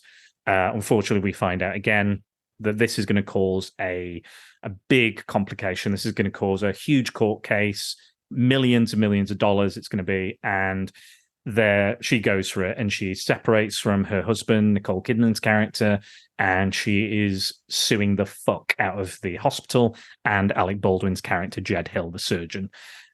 During the deposition, he's trying to kind of argue his point, and they're trying to get more information about him and who he is and his past, his history, is what has led him to this point, and why does he operate the way he does? Why is he the way he is? And he gives off this huge monologue, which I'm going to use for the intro for this podcast, about a God complex. The lawyer says, you have a God complex. And he goes, no, I don't have a God complex. I am God. On that operating table, nobody is praying to God. They're praying to me. And then he walks out. He loses the case. However, that is not quite the end of the film. That's kind of about halfway through. I don't want to spoil it because I think there's some twisty-turny elements, which I think are very, very good. Again, Aaron Sorkin is doing the scripting duties and this wonderful monologue. And Alec Baldwin, I know he's problematic and there's a lot of stuff going on with him at the moment, but I do think it's a good performance regardless. I think it's a really good, solid performance. There's a serial rapist storyline going on, which kind of ties in as well to what's happening within the main plot. I think 90s thrillers, there's something special about them. I love a good thriller, but there's something about the 90s thrillers that I can really, I don't know, get my teeth into. I don't know if it's the style or something about them. I don't know if because I'm a 90s bitch, I really like them. I don't know. But there's just something about a good 90s thriller, which I really like. And again, solid script, solid acting, wonderful twists and turns as you go through it. But yeah, highly recommend Malice from 1993. So give that a go. Again, not going to spoil it, but that's again that's more the kind of the it draws you in that part of the story. But I've not spoilt it entirely. But yeah, again, give it a go, see what you think. But I think it is a solid. And again, I've noticed in my research that most of the evil doctors we find are either surgeons or they are psychiatrists. And I think that's because it's a very intimate thing, like having someone root around inside your brain and who you are or your body. It's a very intimate thing to have somebody somewhat inside you in a sense. And I think that's why people don't like the ideas of doctors or hospitals and those type of situations. It's quite invasive sometimes, isn't it? You feel like they're coming into your space. They can, and it is that spooky side. I mean, there's honourable mentions. One of them was there's a film called Awake. Have you seen that one? Yeah. When he's awake during an operation, their he's heart surgery. He's can also feel it hearing all the as fact well. that his girlfriend and the doctor actually having an affair at the time and things like that. And it's then they actually talk about even killing him off at one point. At this point, I think his chest was open. He's like, he's the most vulnerable. He can't move anywhere, and that it's. I think I remember him like feeling it, like feeling being cut open and stuff. Yeah, I think he narrates it an awful lot through, kind of going on what's going on, and then he wants to scream out and that, and he should have probably picked one of these instead of one of my other ones. But yeah, get out, Maff, Robotnik. Don't worry, we'll get to some weirder choices, I'm sure, very shortly. Did you have any other honourable mentions since we've gone through our top fives? We talked to Hannibal Lecter. We've mentioned him before. Doc Hollywood. He's a dentist. I thought he was a plastic surgeon, Doc Hollywood. From Tombstone. Oh, you mean Doc Holliday? Oh, Doc Holliday, sorry. Doc Holliday, yeah. Oh, yeah, Doc Hollywood was... It's the Michael J. Fox film. Fox, yeah. But you could argue he's a bad doctor as well, because he's a bit self-centered and up himself. Well, most of them are. Dr. Victor Von Doom. You know what? That's a sticking point as well, because he never actually got his doctorate. Oh, right, okay. Well, it's good to run him. Because he got kicked out. He got kicked out of college because the experiment he did that scarred his face got him kicked out. But again, not a medical doctorate. Again, not. This is why I didn't pick him, because I knew you'd know more about him than me. And I thought, I'm pissing into the wind here. Yeah. That's still better than Dr. Robotnik. I'll give you that. Another one. I haven't seen this film and I think I'm going to have to go watch it. Dr. Christian Snells. Marathon Man. Ah, yes. Well, that one's coming up. Don't worry. In the honorable mentions, yeah. Because I think he's a dentist.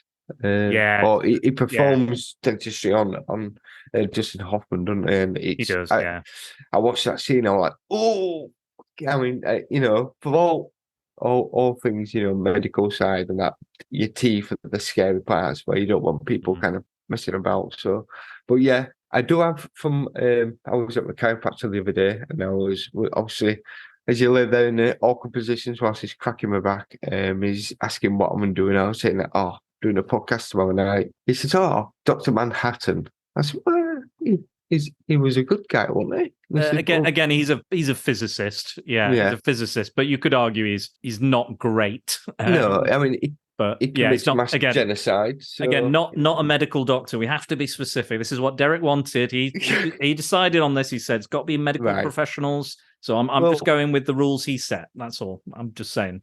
But I get where you're coming from. Coming from. But yeah, technically a physicist. So, but maybe he does have an MD as well. I don't know. I haven't gone that far into research about him himself, but but he is a doctor. I'll give you that. He is a doctor. It says doctor before his name, so he does. But I trust him. It's just any of the doctors, even the ones that aren't trained to do medicine, you trust them entirely. Yeah, we'll give him a go. What's worse that could happen? Well, maybe you'll end up in a deposition one day. All those digital patients you had in Theme Hospital, they're going to come back, and the AI is going to get inside them, and they're going to come to life, and they're going to be like, right, Maff killed my brother, my digital brother. I must kill him now. That's scary. No, please don't say things like that. Any other honourable mentions? There was. I've not seen these films because I'm not a massive horror film, but from like the Human Centipede, the Doctor from there. Yeah. But I thought I don't want to research any of that because that turns my stomach even thinking about it. So I left that one well alone, and I thought it's possibly going to come up in the mentions anyway. I'll be honest, Maff, it's not often I turn off films, but I did turn off Human Centipede, and I've watched Necromantic and Cannibal Holocaust and Visitor Q in full. Right. But I turned off Human Centipede. There is another one. Have you seen a film called Tusk? Yes. Yeah, great film. Great for Kevin Smith. I can't remember whether the guy was a doctor or not. He must be a surgeon at least, or he must have trained or studied, because he's could have just been having a go. Yeah, could have just been having a go. Again, I didn't look into that, but I did consider it. So I don't know. But I think he might have some training at least. I think he may. I know he's got a backstory, but I can't remember if the backstory included him being a doctor or something. Right. It's been a while since I've seen it, but again, let people tell us in the comments if we're wrong or if you know. Please let us know. Anything else, Maff? Any other honourable mentions? No, I think that's the ones I've got. That's it. Cool. I'm going to rocket through mine so we can get onto these comments because we've got a lot to get through. So honourable mentions, Dr. Poison from Wonder Woman, who is a toxicologist. Dr. Leo Spaceman, or Dr. Leo Spaceman, as Tracy Morgan says. He's from 30 Rock, if you've seen that, the physician. Yep. We've got Dr. John Hindle from False Positive. He is OBGYN, played by Pierce Brosnan. We have Sister Gertrude, who's a nurse from Killer Nun. She's a nun. Yes, I've seen that. So you know she's doubly bad. No, just kidding. Doubly good. Speaking of the Invisible Man, I put Dr. Jack Griffin from The Invisible Man, the 1930s version. He's a chemist. And I've also gone with Dr. Cecilia Reyes from the movie New Mutants. She is a geneticist. Oh, yes. So I know some people aren't that keen on that film, but I actually think it's something different. It introduced, I think the magic side was a little bit of a push at times, but it was a different. It's in the comics. It's in the comics. Well, yes. It's a horror. It's an X-Men horror film. They were trying something different, new characters. At least it wasn't fucking Wolverine doing something again. As much as I like Hugh Jackman, the acting were good in it. Yeah, I thought the characters were good. I like the atmosphere. I think the problem is it went through so many different rewrites and everything else. Yeah, and delayed. It just Disney destroyed it. Unfortunately, Disney buying Fox destroyed that film, and then they were just going to chuck it out at some point and let it fail. It was bound to happen, unfortunately. But I quite liked it. I preferred it to Dark Phoenix anyway. But there we have it. Those are my. I do have one more. Oh, okay then, Maff. Okay. Sorry, Dr. Jonathan Crane. Sorry, Crane. From Scarecrow. The Scarecrow. Very good choice. Yeah. That is a very bad psychiatrist. Very bad. Very naughty. Right. So this is Derek's podcast. So let's hear what Derek has to say. So he sent me an email, very professional, being my employer and boss.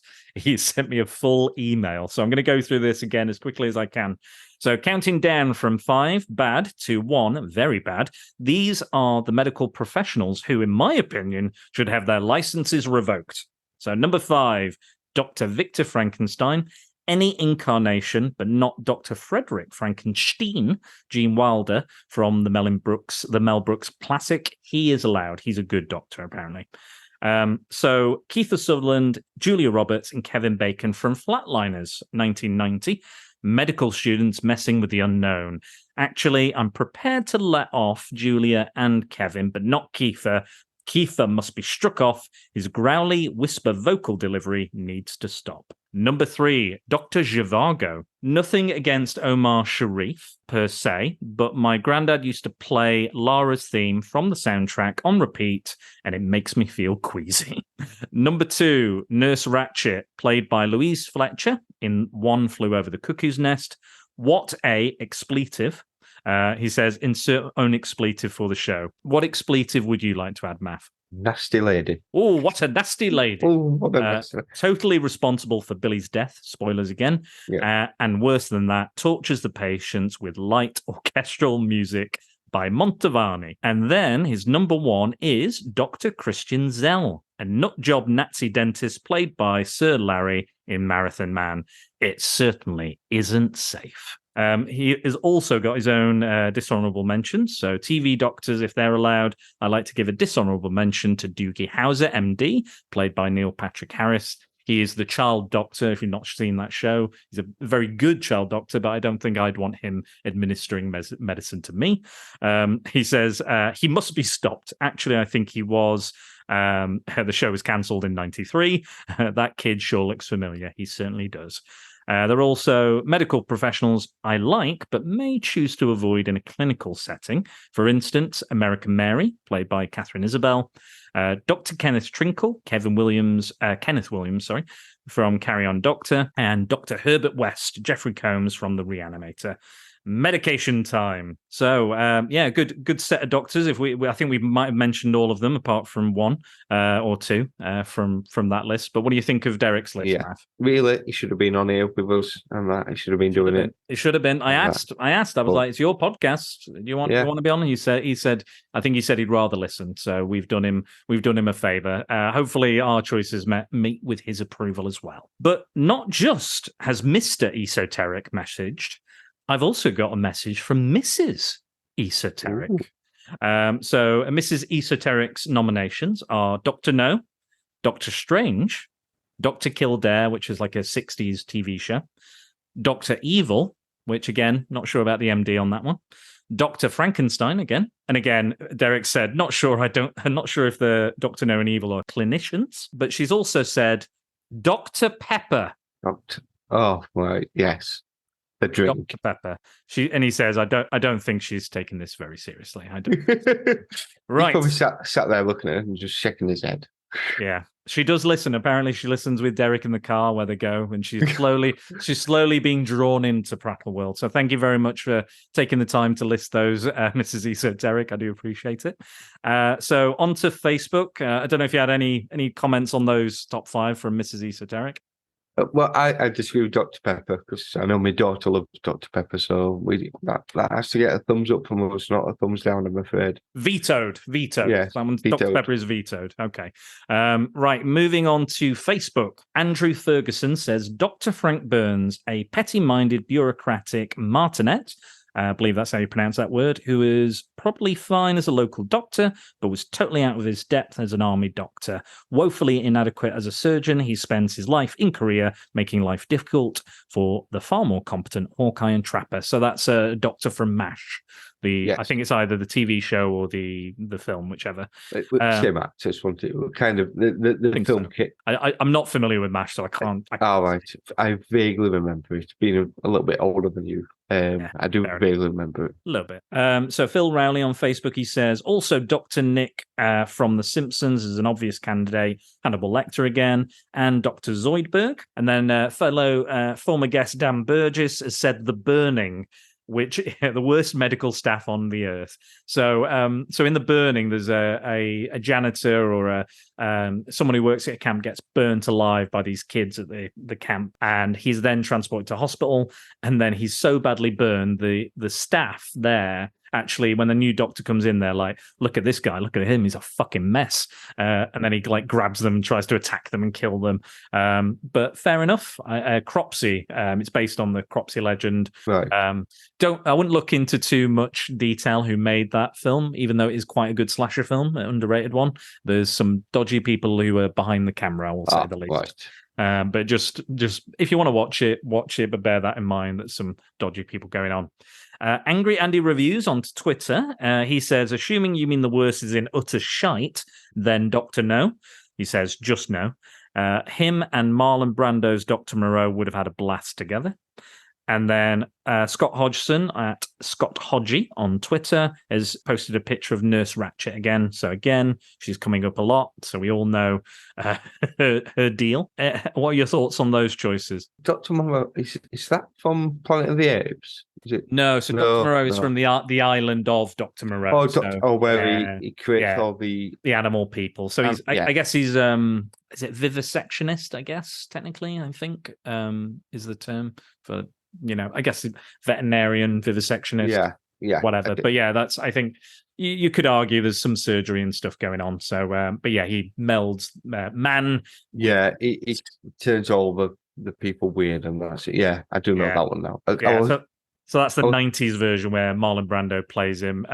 It's a famously bad film, and it had a really bad troubled production as well. Mm-hmm. There's a great documentary on it. I would check that out. It's better than the film. Right, so Tony has listed some of his worst doctors, and we've already talked about Tony Farina. He says, I would like to list Bones from Star Trek as a terrible doctor. he always says he's a doctor and not a whatever, but does very little doctoring that his magic wand doesn't seem to instruct him to do. Then he has Dr. Rumack, which is Leslie Nielsen from Airplane. He's a seriously bad doctor. Don't call him Shirley. Again, Frank Burns, we've had mentioned before from MASH, Dr. Moreau again, and Dr. Jekyll. There we go. There you are. There you go. So I Am Jack's Musings has 5 quackers, he calls them. So Dr. Gaius Baltar from Battlestar Galactica. Again, Nurse Ratchet from Cuckoo's Nest.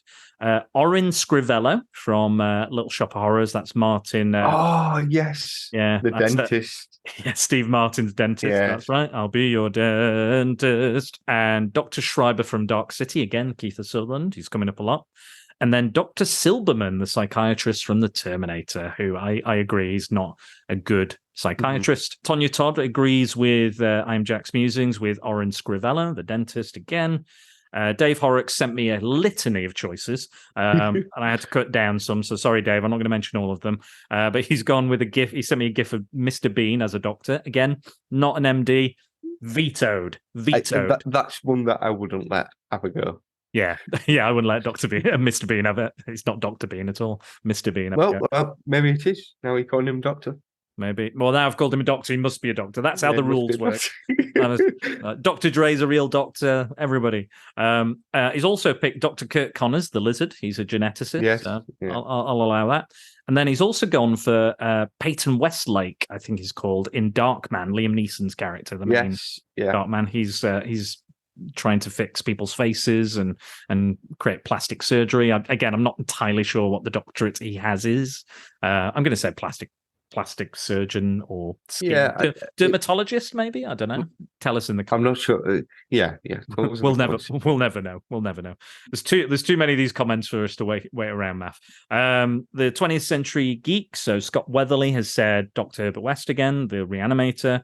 And John Hammond has gone for Dr. Giggles, which is a little lesser-known kind of 90s slasher movie where he's kind of almost a comedian doctor. And then Max Byrne has gone for Dr. Savannah. Again, I'm not entirely sure what he's a doctor of. I don't think it's said, but I know in the comic he's more of a mad scientist. So I don't know if he has an MD, but maybe he does. We don't know. I need to do more research. And Blake Biles has listed the doctor from Arrested Development, the very literal doctor who's like, oh, we lost him. And they're like, oh my God, he's dead. I can't believe he's dead. And they go, no, he's gone. He ran away. We lost him. And they're like, why did you say it like that? Why? He's a very literal doctor. I don't know what the character's name is, but it's a really funny character. And Nathan Smith messaged me the other day and he said, Eddie Redmayne from The Good Nurse. So again, he's technically based on a real nurse, the character he plays. Mm-hmm. So a bit of a wobbly one. Reg E. Cathy from The Mask, who is the doctor that is about to operate and then gets shot and immediately dies. Again, I don't think he's an MD. I think he's just a thief, a burglar. But okay. Yeah. Dr. Melfi from The Sopranos. He says she enables Tony Soprano a lot within that show, and I tend to agree. She kind of tells him to act out certain things, really, don't she? She thinks it's therapeutic.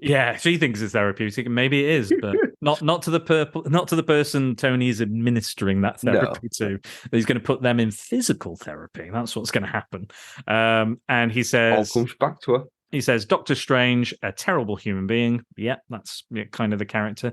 And then he goes, Cillian Murphy as Dr. Jonathan Crane from Batman Begins. Right, we did it. We made it. Made it. Again, Derek has made a track with us in. So I'm going to end this podcast. Again, it's probably going to be a bit of a longer podcast. I've tried to condense it as much as possible, but there was a lot to get through. So we're going to have his track play after, which features mostly our podcasts or our Bear podcast. Again, it's the most popular podcast I've had this year. Maybe because I tied in with Cocaine Bear. I don't know. Maybe because you were on it and people love you. No, I think it was the Cocaine Bear. It was probably the Cocaine Bear. It was me. Probably the Cocaine Bear, and even Joe Bob Briggs of the Last Drive-In has been playing Grizzly and stuff, and I'll maybe I'll send you that picture I found of Christopher George being in Playgirl. I found No, you've already showed me that. Not again, please. Okay. Well, I mean, I don't think I showed you the I found the actual picture. With it all bared. You talked about circumcised penises, which made it in the track. So I can maybe show you that again. I'll share those. Looking at him, you can understand why he's in a bear. I'll share those filthy 70s Playgirl images for you. No, I won't send them. I won't send them. I'll send them to Chris. Chris will probably like it. He loves that sort of stuff. So, Maff, you are currently doing your own podcast with Mike and Dave at the moment. Why don't you tell us about this and where they can find it? It will have been released already. Reviewing Rebels Season 1, 2, and 3, and 4.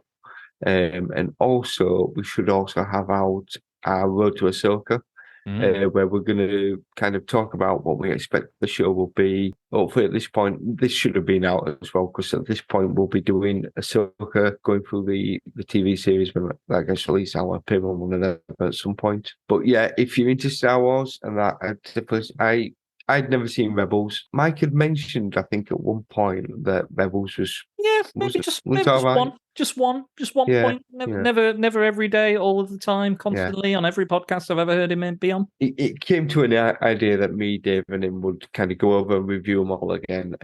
Me not seeing them before, Dave seen them once, and Mike's seen them several times. But it is a good show. It is a cartoon, but if you can kind of put that aside, you can kind of get lost in the Star Wars and some of the episodes. Hey, there's nothing wrong with cartoons, Maff. I will not have disparaging comments on cartoons. The problem is sometimes some people go, "It's a cartoon. I can't watch a cartoon." And it's snobbery. Yeah, again, snobbery. It's good media, and also I don't know when these are all going to come out, but I'll be on with Jack's. Doing his Back to the Filmography.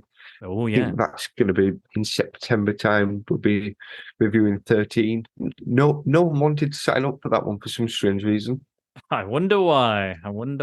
Well, my Transporter 3 one came out, and I kind of listened to that. I kind of wish I'd signed up to that one now. Jesus, that was not a good one. Yeah.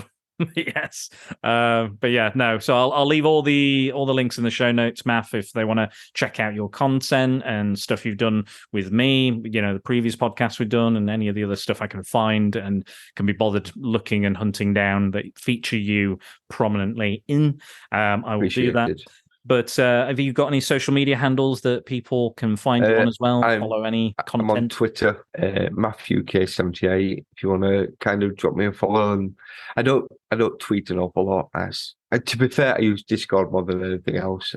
Twitter just kind of is there just to kind of keep in touch with people. It's not Twitter anymore. Sorry, Matt. It's not Twitter. X now, isn't it? X, yeah. Brand X. Yeah, X. So I'm pretty sure that'll probably die a death at some point, and there'll be something else we'll go on to. But yeah, I am there if you want to kind of message me on there and tell me I was wrong, or maybe tell me I was right. I should maybe tell me I was wrong. Why should I veto your choices, Maff? How dare I? How dare I do that? But excellent. Again, I'll leave that in the show notes as well. So we come to an end. You can find me on Spider Dan and the Secret Bores. If you want to join the Prattalion and be briefed in full on the Secret Bores, swing over to Prattle World at www.spiderdanandthesecretbores.com. Review, like, share, comment, subscribe, etc. And don't forget to use the hashtag prepare for Prattle when you interact with us. Please subscribe to the Pop Culture Collective newsletter to find what myself, Comics Emotion, and all the other related podcasts are up to week by week. I'd like to thank my patrons on Patreon. You've got some stuff coming your way very, very soon. I've been inspired by the VHS Strikes Back podcast recently of Species. So the next Patreon comic book sequel I'm going to do is called Species, The Human Race, which is a sequel to that film, the original Species film. So that's the next one coming to you. Maff is on the patrons, so he's going to get some exclusive content coming his way. Also with Tony Farina is Tonya Todd, Angry Andy, Mike Burton, Max Byrne, Paul Meller, Simon Cottam, and I am Jack's Musings. Thank you for your continuing donations. It is very much appreciated and helps Prattle World keep on turning. And if you ever find yourself in a position to help the podcast, please consider it. Thank you, guys, and hopefully your next doctor's visit won't be as bad as what we've described on this podcast today. Keep healthy, look after yourselves, and we'll see you next time. The next podcast will be another top 5 on British revenge films. So start thinking about what your top 5 British revenge films will be. And that will be with the 20th Century Geek, Scott Weatherly. So I will see you there. Thank you again, Matt. You've been wonderful. And why don't we listen to Derek, Esoteric, and our wonderful sampled voices. Teddy Bear's Picnic of Blood and Carnage. Prepare the Prattle.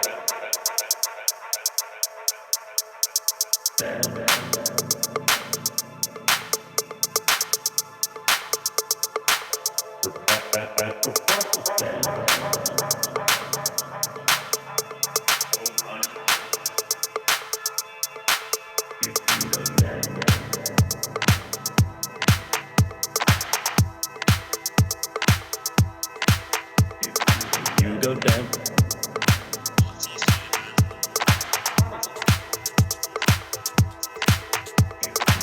Go down to the woods today. Yeah, oh no, I shouldn't like that. You go down.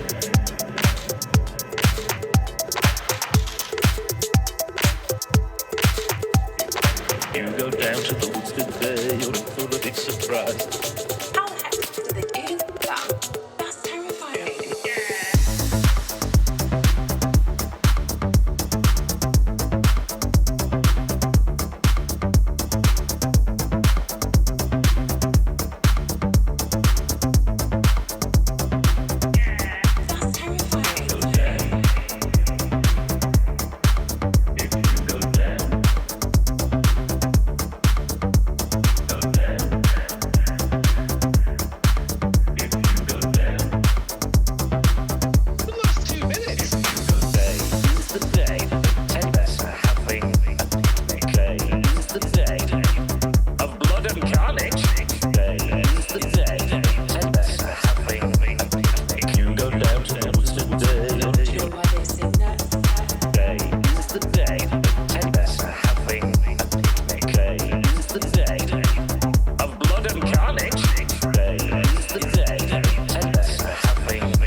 Why they sing that?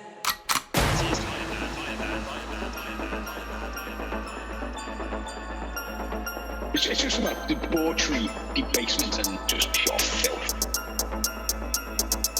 That's terrifying. If we didn't have issues with it, I'd be complaining. Piss off mutant bears. Piss off mutant bears. Piss off mutant bears. That means you get 150 spankings. Piss off mutant bears. Spank. Piss off mutant bears. Spank. Piss off mutant bears. Spank. Piss off mutant bears. Spank. No, piss off mutant bears. Spanking. Piss off mutant bears. Spank. That means you get 150 spankings. Piss off mutant bears. Spanking. No, piss off mutant bears. Spanking. Piss off mutant bears. Spanking. It just looked like an uncircumcised penis. Oh my god, why did you see that there? It just ruined the whole thing. There's something in your tone, which, you know, you have to rein that in. It's the one-eyed fucking monster coming to get off.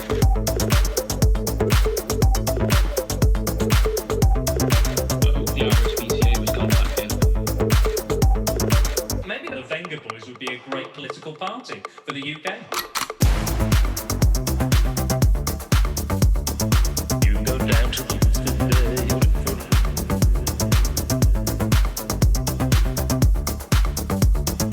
You go down to the woods today. Pure filth. Today is the day that Teddy Bears are having a picnic. You go down to the woods today. Blood and carnage. Today is the day that Teddy Bears are having a picnic. Yeah, oh no, I shouldn't like that. What is love? Baby, don't hurt me. Don't hurt me. You young killer. That is quite weird, but also looks like a good time. What is love? Baby, don't hurt me. Don't hurt me. You young killer. That is quite weird, but also looks like a good time.